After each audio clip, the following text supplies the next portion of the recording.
flexibility of labour means that capital must move to where it can get its greatest reward, and therefore that you can keep driving down wages. These are issues that are confrontational issues, and I will, everything that has been said, our opposition to this will sometimes be in Parliament, sometimes it will be in the street, and sometimes, but here is the important part. We need, after that Thatcher Reagan period, which sought to depoliticise everything. I have no time for politics, I'm so busy, because we have the two cars to drive, you're collecting the children by the time you're watching television. Just don't talk to me about politics. And yet everything is political. The fact that people haven't time to talk to each other, the fact that social time has been colonised, the fact that the advertisement currently on, for example in Ireland we work longer than anybody else, we can change all of that through O2, through bringing the office home.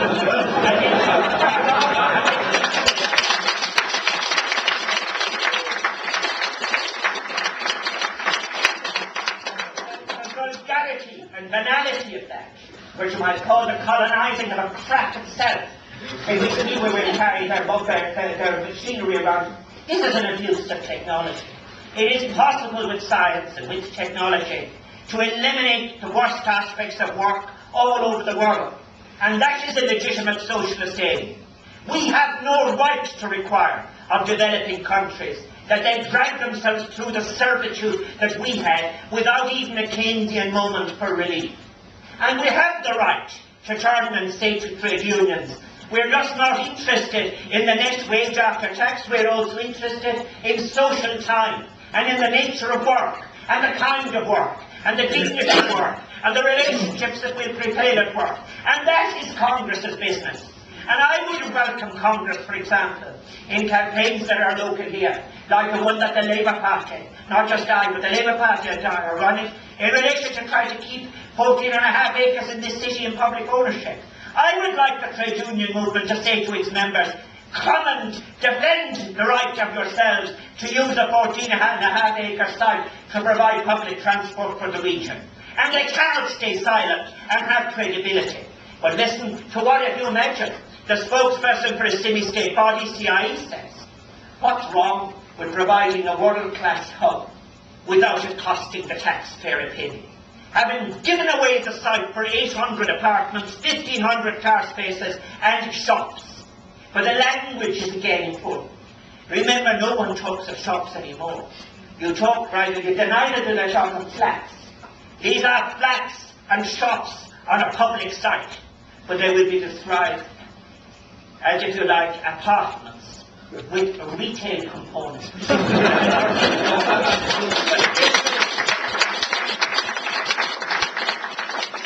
I believe that our struggle, as it goes on, will be, and it is a correct word to say that, is sometimes, I think, dislodged by its false direction towards, for example, poverty elimination.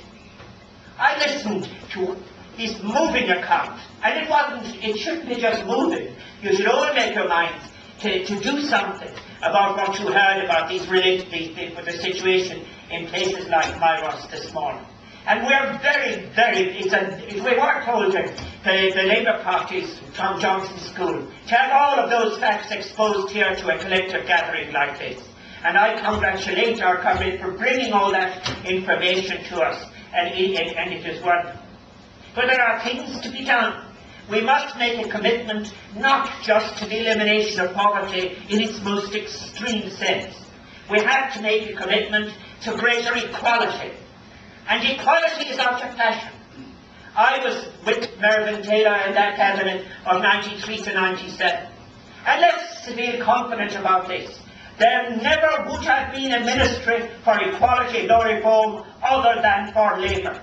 It was Mervyn who wrote the equality legislation. It was Mervyn who established the Commission on Equality.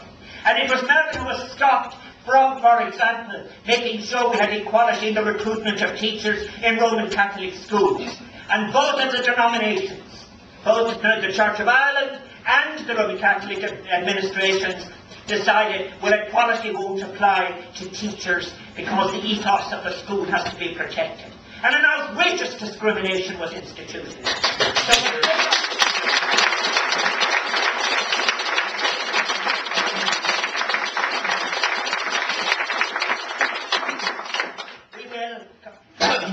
ourselves then towards seeking equality.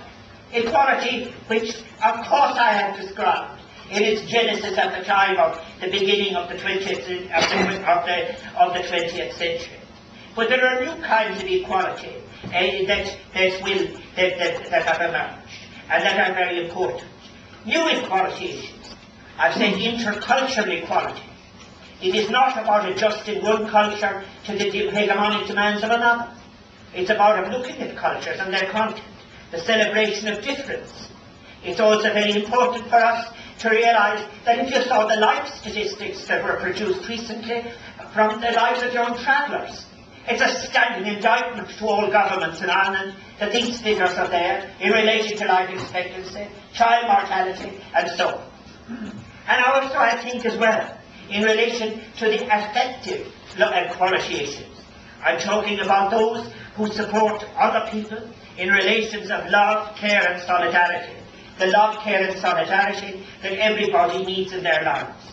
There is nothing soft about saying that older people are entitled to spend the evening of their lives with some dignity and not thrown as commodities onto the market of private provision without inspection in conditions that nobody else would expect. And you know where the alternative is.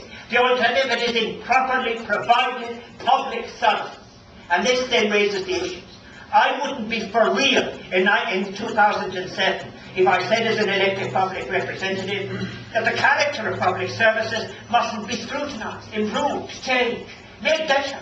In fact, I often say Marx was not the enemy of this last 100 years. It was Max Weber. People who think that they're elected authority, putting on uniforms or whatever, people imposing rules invented by other people, and other poor people like themselves, speaking like dialects to each other. All of this was a great degradation and must change. And there is a socialist transformation of the content of public service and of the nature of public service. But what is obscene is to suggest that for one class of people, they should be motivated to work for one set of characteristics. But on the other, in the private sector, as I mentioned yesterday, that in relation to the banking sector, the chief executive can't work unless he gets 5.6 million. And he has to get 4.2 of that a kind of slip sideways in share options. And it goes on. And no newspaper is free to publish that. And the things of Rosa Luxemburg who said, for example, that when you don't have freedom of expression, publication or assembly, institutions die. The media, the free media in Ireland is dying. The Irish Times has become entirely retrograde. There was a time it would have ran a leader on whether or not someone was worth 5.6 million to stay going into the bank, supervising the middle ranks who in turn supervise the yellow pack workers. But they're not free to do that now. The retired PD that runs the Irish Times, she goes, wouldn't dream of publishing that. And I can say this to you, that means that in the Labour Party, far from doing each other down, criticising each other negatively, or whatever, we have to make our own publicity. We have to talk to people who would need our message, and we have to encourage them to be with us in making a change in society. If I have given an example already, in every area, the three big areas, say, for example, that are not just local but that are in fact global as well, be it in relation to water. Water is the common international issue of struggle. In the last report of the United Nations Development Programme, this is this issue. And where you will find, for example, many in the ecological and green movements dislodged onto the wrong side of the fence. Their argument will go like this. Water is such a scarce resource that you must make people pay for it to respect it.